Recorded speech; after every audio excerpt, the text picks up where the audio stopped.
The Jaguars are coming off a huge divisional win against the hated Houston Texans, and now it gets real. This is one of the toughest tests of the season so far, and a win this week could really change my view of this entire season and this entire team. They proved to me that they could win an ugly, emotional game at home and be resilient enough to come back after so many missed opportunities. But let's see if they can prove me wrong again and beat a Kyle Shanahan-led 49ers team on the road out west.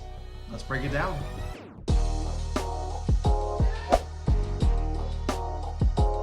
All right, welcome back to Jags Japan. On our preview series, we're going to be breaking down our Week 4 matchup, obviously against the 49ers on the road. Before we get to that, we're going to get to a few things. I want to kind of go back on this Week 3 win against the Texans and kind of talk about a few more things about that, things that stuck out, things I liked, things I didn't like, and kind of just state of the team overall and the state of the AFC South, because we have so much movement, so much different things happening this week, and it just feels like this changes week to week at this point.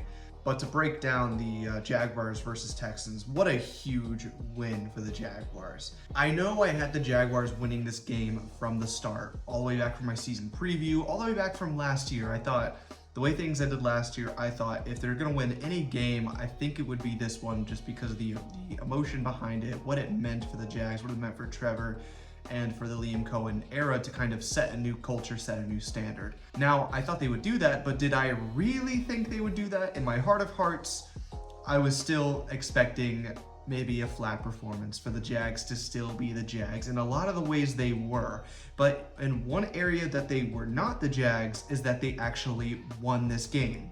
Part of me just didn't really maybe think they were ready for the big time, and maybe thought like a desperate Texans team coming out after going 0-2 would come out and maybe just show they wanted a little more and end up getting the win.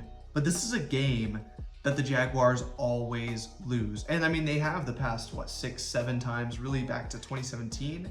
We haven't beaten the Texans at home, which is just really weird. Even when the Texans are garbage and the Jaguars are better, or either way, the Texans always end up coming in and winning. But not only did we finally beat the Texans at home and kind of break that streak, but the Jaguars showed a resilience and an ability to make plays that I just haven't seen from this team in a really long time. Maybe ever. Like I said, that is a game that they always lose. But this time they actually found a way to win.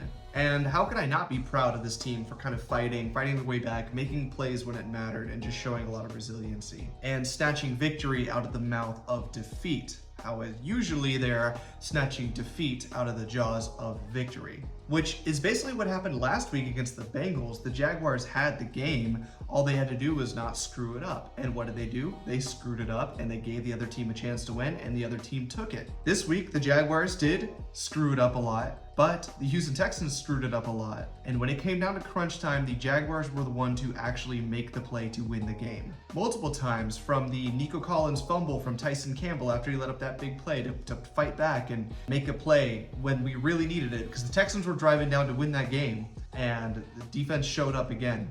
To the last drive on offense, Trevor making a few scrambles to keep us in the game, and then Brian Thomas Jr. redeeming himself with that big 46-yard catch and run that set us up for the game-winning touchdown. And then the final play of the game, Josh Hines-Allen beating Urshary again off the edge, affecting CJ Stroud's throw and timing, and Antonio Johnson just actually catching that ball. Those are 3 plays in the last, 2-3 minutes of the game that changed everything and could really change things going forward for the Jags. Those 3 plays did not happen last year. Last year, Nico Collins doesn't fumble that ball and he scores a touchdown there. Trevor Lawrence fumbles or maybe throws an interception on that last drive.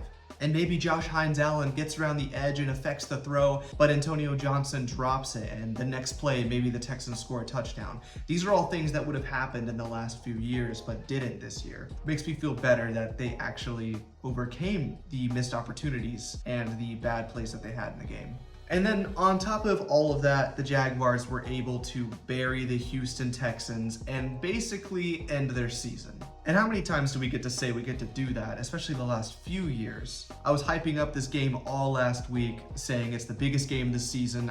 If they win any game, I want them to win this game. Almost more for my hatred of the Texans and what they stood for last year and how they've just kind of rode off in a really easy AFC South schedule. And then also for the Jags to get off to 2-1, get off on 1-0 early division win. And now it just sets up really nicely for the future. And we'll talk about that later on the schedule and see where the Jaguars may be able to find a few wins where maybe I didn't think they would be able to, now that I've seen them play after a few weeks. But let's get into a few things about this game. What I loved, the defense. How could you not say the defense? Just suffocating all game, making plays when they mattered, like I said. Already more turnovers in 3 games than all of last year. And this is something I feel like very underrated. A lot of people didn't think about when talking about the Jaguars, is just the defense was going to be better by default, because last year was such a weird anomaly, only 8 turnovers in 17 games. That just doesn't happen in the NFL, at least. And whatever Ryan Nielsen was doing was just not working at any level on the defense. And Campanile, Jags actually might have a future star here in a defensive coordinator. The way he's drawing it up, the way he's simulating pressure, and the way he's coaching these guys to go after the ball, and the free agent signings that we got.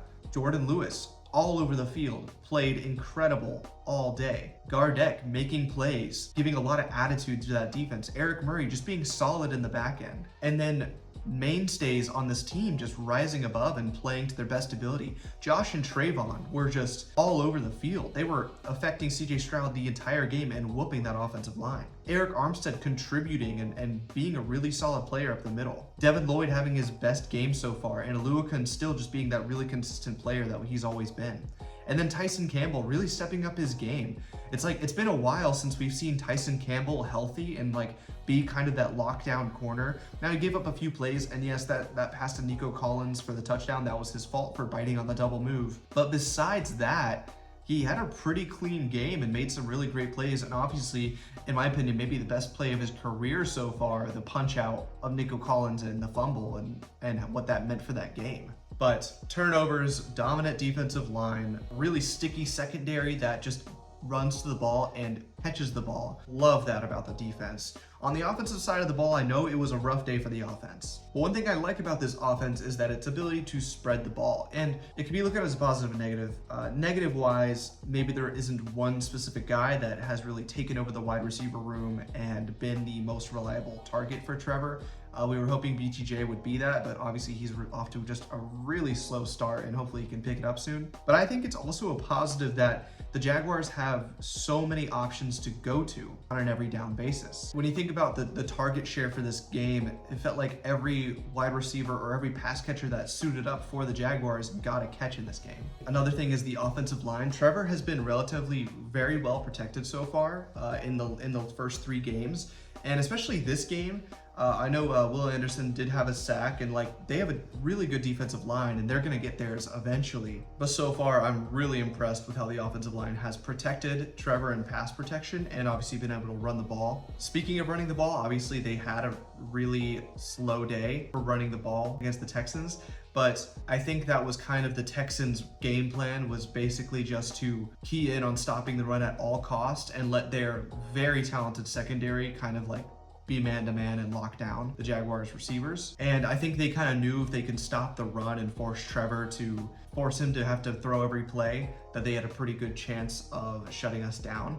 And that kind of led to a lot of the offensive woes. But I did like in the second half that they still stuck to the run game. And you did see by the 3rd and 4th quarter, Travis Etienne was ripping off a few pretty decent runs. I liked in the second half that they went back to the run game instead of just completely abandoning it like they did early in the first half. And then of course, Brian Thomas Jr. kind of redeeming himself that last play. I think it's huge that when he caught the ball over the middle, ran and made a play, after the 2 or maybe 3, I think at least 2 horrible drops, unacceptable drops for him to make that play. Maybe that leads to a growing confidence for him and be able to, carry that over to the next week and the next week and play a little catch up and stack some good games together. I think that'd be really great for him. I think it's pretty easy to see Trevor is still, getting used to this new system, but I really do like how he's taking command of the offense. And seems like he knows where everyone should be in the right spot and knows to make the correct check. I mean, that last play to Brian Thomas Jr., that was all Trevor. It was a run play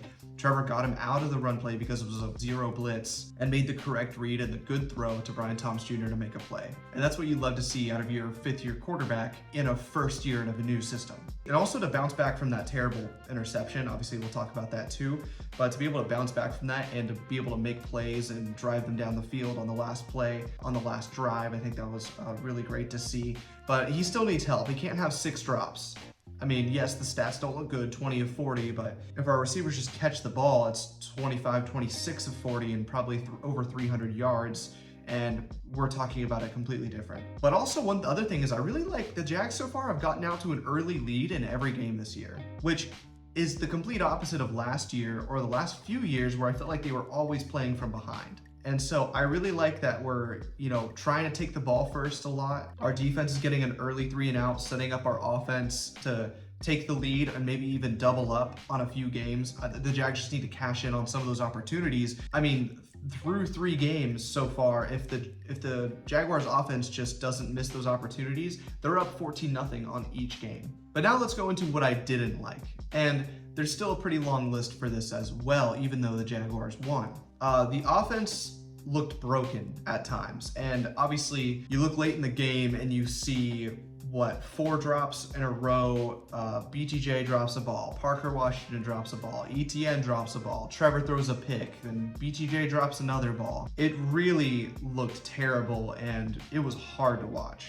I almost didn't even want to watch it. It looked so bad and having to rely on the defense again and again, and thankfully they stepped up. Again, Brian Thomas Jr. looks off. He really needs to have a good week or just a good week of practice or something.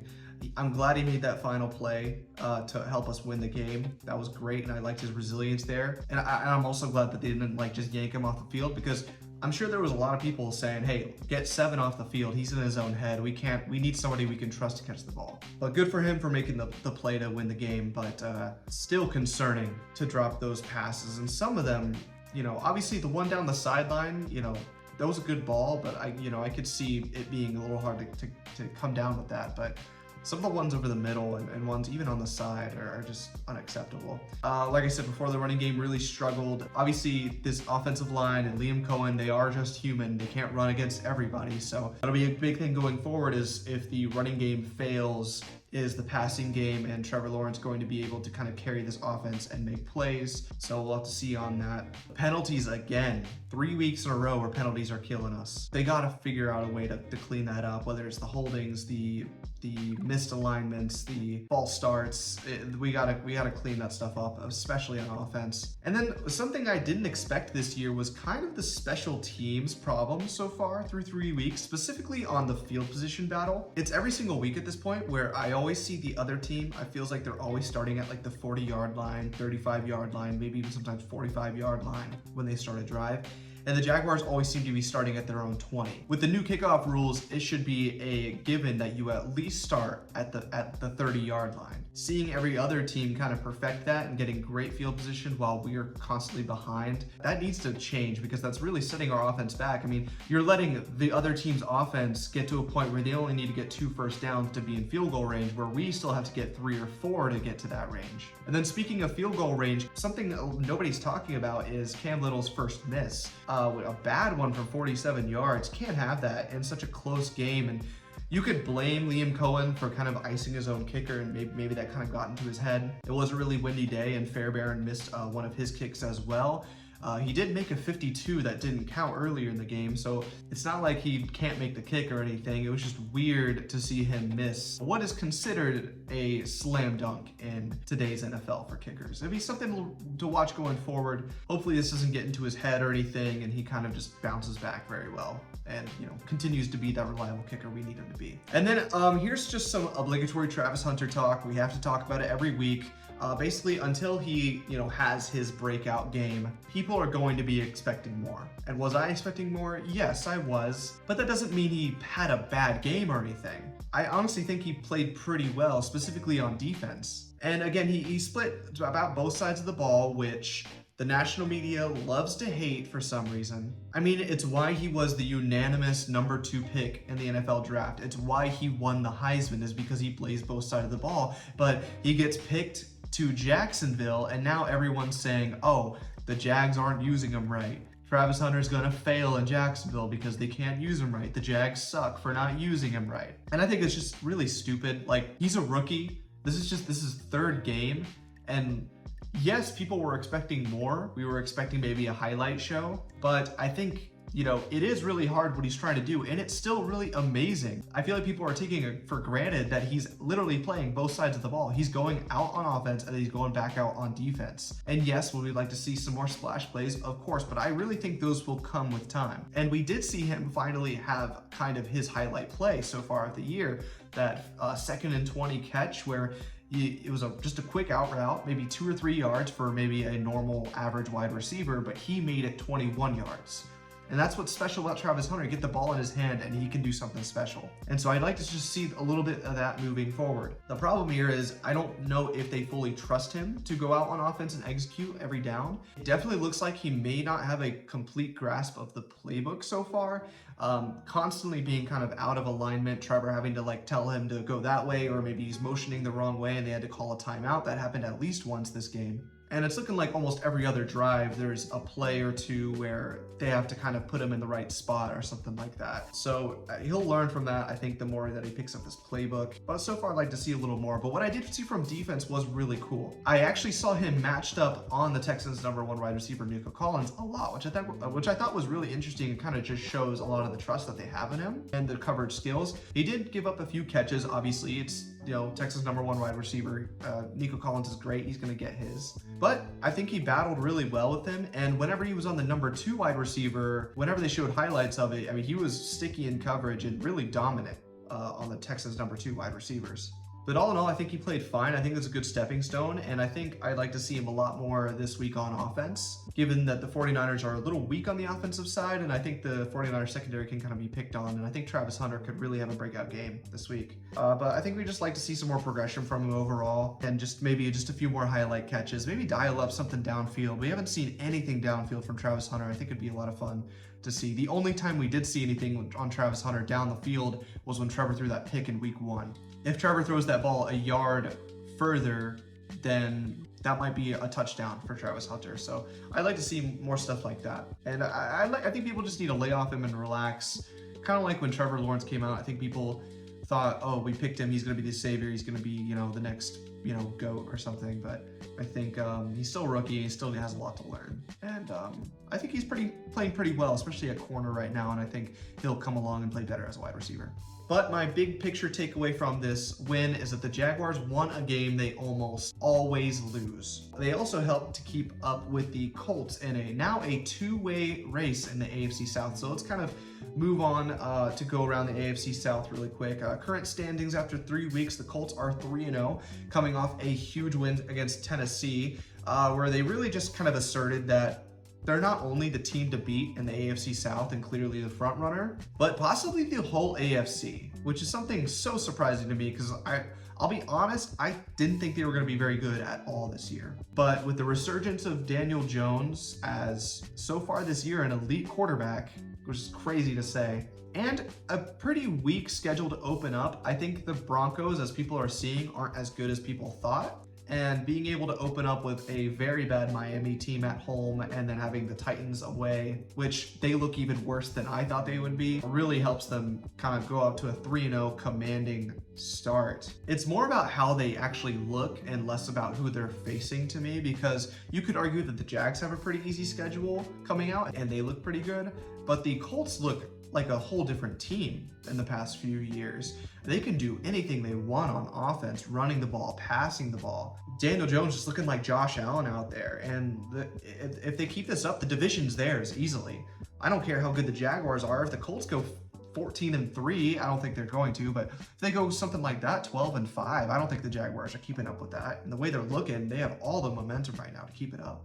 And their defense as well is very opportunistic and makes a lot of, pretty good plays. But obviously the question is, how long can they sustain it, and will Daniel Jones go back to being kind of that below average QB he was at the Giants? But if they keep this up, it might be more of a narrative that this is actually who he always was, and the Giants were just that bad of an organization to make him look that bad. Kind of like how I say with Trevor, if the Jags ever move on from Trevor, I think that's exactly what's going to happen. But either way, they do have a tough test on the road against the Rams this week, so if they pull that one off, this team might legitimately be a Super Bowl contender. Meanwhile, the Jags holding down that second spot at 2-1, really kind of asserting their dominance over the other two teams, the Titans and the Texans, both at 0-3. And there's a real separation here, I think. The Texans just look broken, and I don't know what's going to happen to them this year. They have a really good defense, obviously top 5 defense in the league, but the offense is just horrible. CJ Stroud's in his head.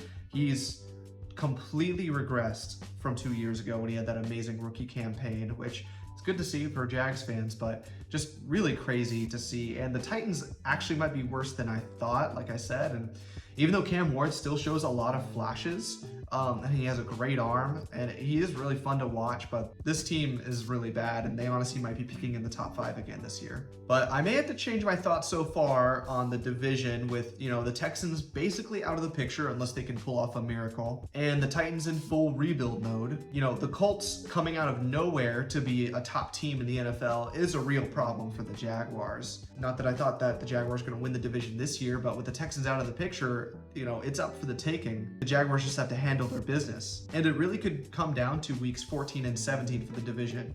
And the way things that are looking now, we'll see though. Obviously the Jags have a tough schedule coming up, and the Colts schedule does get a lot rougher down the stretch. And there's still a lot of ball to be played, but so far should be very interesting, very exciting season. Exciting two-way race for these two teams that look really good. That's enough talking about that. Let's get to this Jags versus 49ers matchup. Very interesting game, and if you would have told me before the year, or if you would have asked me, Jags versus 49ers, who wins? You can see in my preview video, I was like, no way the Jags are winning this. Easy loss. One, they almost always lose on the West Coast. They never play well out there. And two, they always lose to Kyle Shanahan. And I don't know what adds up with Kyle Shanahan. He's a great play caller, a pretty good head coach, but he's just always had the Jags number. And the way he schemes it up, every time we face a Kyle Shanahan-led 49ers team, there's just guys running wide open, 50 yards downfield with not a player in sight,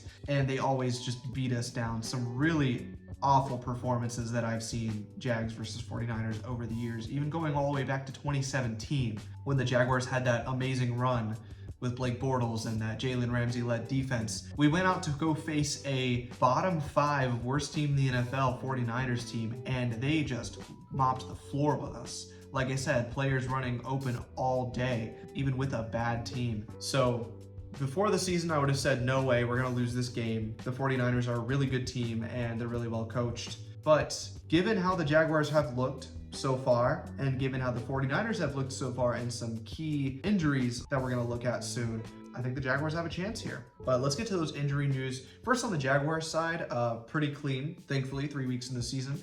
De'Ami Brown does have a shoulder injury, and that will be really important to watch going forward. He's a big part of our offense and has been pretty good for us through 3 weeks. So if he's out, I think that would be a pretty big blow to our offense. It would kind of force, Travis Hunter and BTJ to really step up.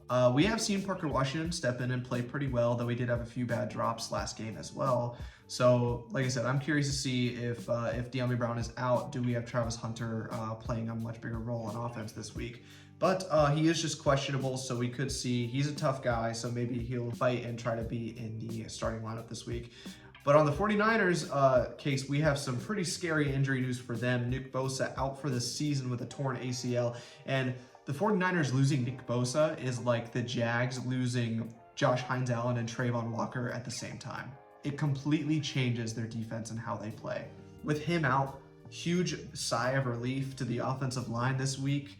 And I think just really good news for the offense in general. This is going to open up a lot more. And I think it is expected that Brock Purdy is going to be back this week. So, this Kyle Shanahan offense might be a little stronger. But I think whether it's him or Mac Jones, they're both questionable this week. I honestly think it's pretty much the same game plan for both teams. But let's get to that game plan now with the Jacksonville offense versus the 49ers defense.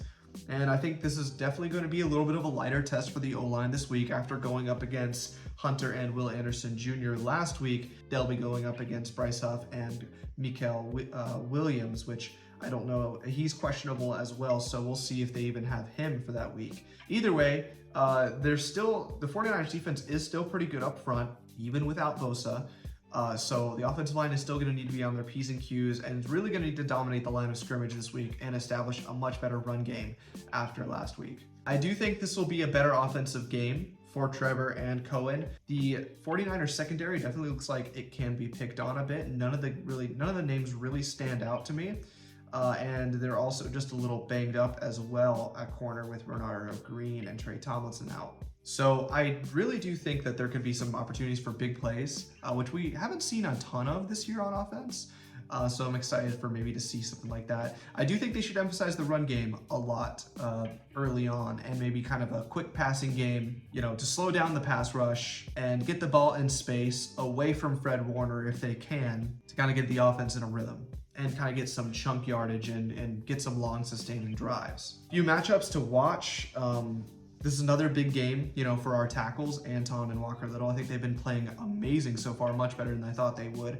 And even without Bosa, 49ers still have some pretty good pass rushers and some very fast blitzing linebackers. And, it'll be a challenge for this O-line. It had a rougher outing against Houston, but, I think it has been pretty lights out besides that. And I think they're going to need a really strong performance this week if the Jags want to win. The offensive keys to the game for me is kind of just get Trevor in a rhythm early, kind of silence this crowd on the road. 49ers have a big fan base. It's going to be loud there. It's going to be a big game that the 49ers expect to win. So you can expect that crowd to be in this game. But get ETN and Tootin involved early and just kind of have a little bit more balance than last week. I'd like to have them establish more of a run game early on this week instead of kind of abandoning it in the second quarter and then having to kind of get back with it in that second half. I'd like to see them start out running the ball really well, get some short passes, get into a rhythm, and then let's start taking some shots and really get up on them early. And let's match up BTJ and Hunter on these corners. Let's get them some targets. I'd like to see Hunter especially if De'Ami Brown's out, I'd love to see Hunter with 8 to 10 targets. I'd love to see BTJ get some more plays, get him some more confidence after that big play last week. I think if the Jaguars can win this week, I think it will be their offense, maybe not necessarily their defense this week. As far as the Jags defense versus this Kyle Shanahan 49ers offense, I know that they're banged up. They don't have a lot of their weapons that they usually do. There's no Kittle. There's most likely no Juwan Jennings, no Ayuk, and we'll see if Brock Purdy even plays. But no matter who else is on the field, the Jaguars need to key in on Christian McCaffrey. And this is the biggest test yet for this interior defensive line. The last 3 games we faced didn't really have a big run game. Panthers, Bengals, Texans, not really known for running the ball. However, the 49ers, not only are they known for running the ball, they have a offensive mastermind and the run game in Kyle Shanahan and one of the best running backs we've seen in the last 10 years in Christian McCaffrey. So interior defensive line is going to need to play really well. And 49ers have, I think, the best offensive line that they've faced this year. They're going to have a really big, heavy push up front, expect a heavy dose of Christian McCaffrey, and then expect the oh crap plays, which are the plays that always end up screwing the Jags when for some reason you see Kyle Juszczyk out in the flat with no one around him for 50 yards and he gets a 30-yard run play down the sideline. Expect 1 or 2 of those plays from a 49ers offense every single game, whether it's Juszczyk, whether it's McCaffrey, or who knows. If Brock Purdy is playing this game, he is definitely just kind of a scrappy player.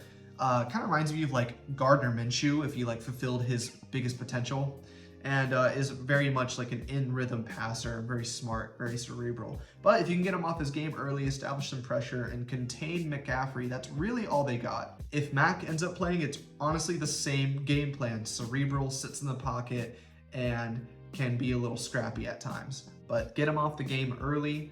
Obviously, a big matchup to watch will be Josh Hines-Allen versus Trent Williams, one of the best offensive linemen we've seen in the past 20 years. And the safeties really need to be keying on Ricky Pearsall, really their only weapon outside of McCaffrey on offense. And watching back that Cardinals game, it was literally Ricky Pearsall on slants and dig routes over the middle that they were getting all game. And that's really all he did. So if the safeties can key in on that, linebackers can stick to their assignments. And I'd say put Tyson Campbell on Ricky Pearsall and lock him down. And that's really all they got. Now, Shanahan's still gonna draw up some plays. They're still gonna get points. They're still gonna get yards. That's just who they are. They're a good team. They have a good offensive line and good running game, but it's more about just containment, bending don't break. If they can do that, the offense still needs to step up and win this game, I think. But the defensive key to the game for me is definitely to stop McCaffrey. Runs, screens, over the middle, outside, he's all over the field. The Jaguars can suffocate him, key in on him, and make Brock Purdy or Mac Jones have to do it all and win the game on their arm. Then I think that they can win this game and put in another really good performance. Moving on to X Factors for the game. On offense, I'm going to go Brian Thomas Jr. This is the first time I've picked him as an X Factor this year, and I think if there's any game where he needs to really have a good game, I think it's this week. Last week, another nightmare for him, almost another nightmare if it weren't for the last play. But does that last play give him the confidence to kind of build into a good week of practice and a good game on the road? We'll see about that. Like I said, the 49ers secondary, this isn't the Texans secondary. There's no Stingley or Lassiter or CJ Gardner-Johnson or anything like that. Could this be a big bounce back game for him? And I think he needs it, and I think it will be. And I think he can get back to last year's form, and I think we can win this game. On defense, my X factor is Arik Armstead. He's been playing well a lot lately in the past few games. He's really showed up on the stat sheet and just in the game, causing pressure from the inside. Can he kind of have a revenge game and be that force up the middle that helps contain McCaffrey and throws Brock Purdy or Mac Jones off his game? All right, finally for my prediction this game.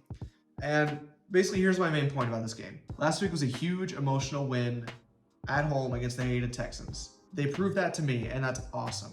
I'm so proud of them. They did it. They were resilient. They fought hard. But now how do they manage a tough road game out west against a Shanahan team who is also 3-0 and really hot right now? The Jags never win out west, and they never win against Shanahan.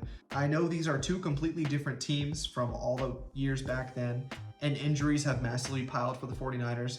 Like I said, Bosa being out completely changes their defense. But I think I just still need one more week for the Jaguars to prove me wrong. If they win this week, it not only proved to me that they can win against the Texans at home in a close game and pull it out, and if they prove to me that they can win and beat Kyle Shanahan in the West on the road, then I may be all in on this team going forward. And the Chiefs coming in on Monday night, I'm going to say bring it. I think we can win that game. But for now, I'm just going to take the safe bet, and I'm going to say that the Jaguars lose a really close game to an undefeated opponent on the road. 49ers win 27-21.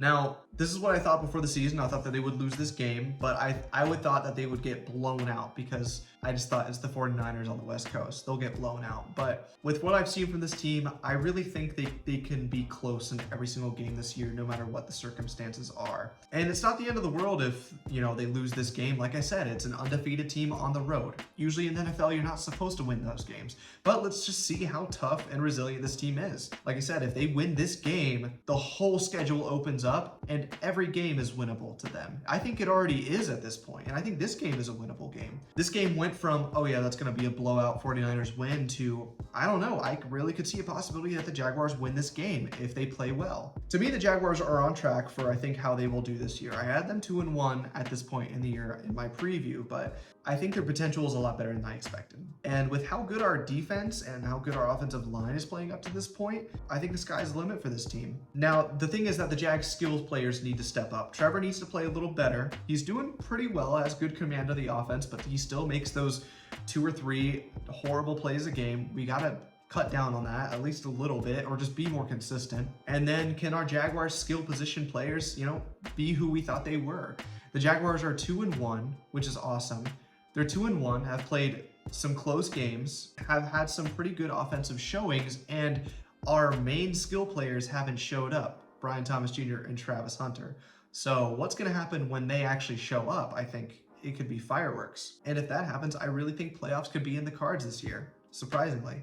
But I mean, every year this happens. The schedule is harder in some areas and weaker in some. Before the season, I thought the Colts were going to be a cakewalk. Now, hopefully we can split between them.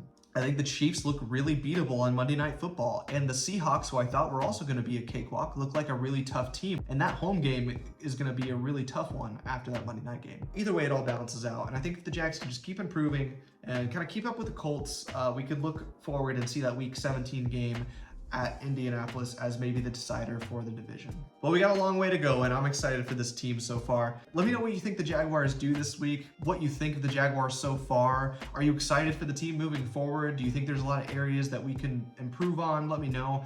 But hey, the Jaguars are 2-1. How could we not be happy about that? I know I am, and I'm excited for more of this season. I'm excited to make more videos. I think this is going to be a really special season when it all comes together at the end, and I think it's gonna be a lot of fun. I'm excited to see where it goes. But hey, thanks for watching this video. Definitely tune in for more weekly Jaguars breakdowns or post-game shows and everything like that. And if you're interested in any more content on my channel as far as Japan, Jaguars, cocktails, anything like that, make sure to tune in for that. But thanks for watching this video. Go Jags, and see you later.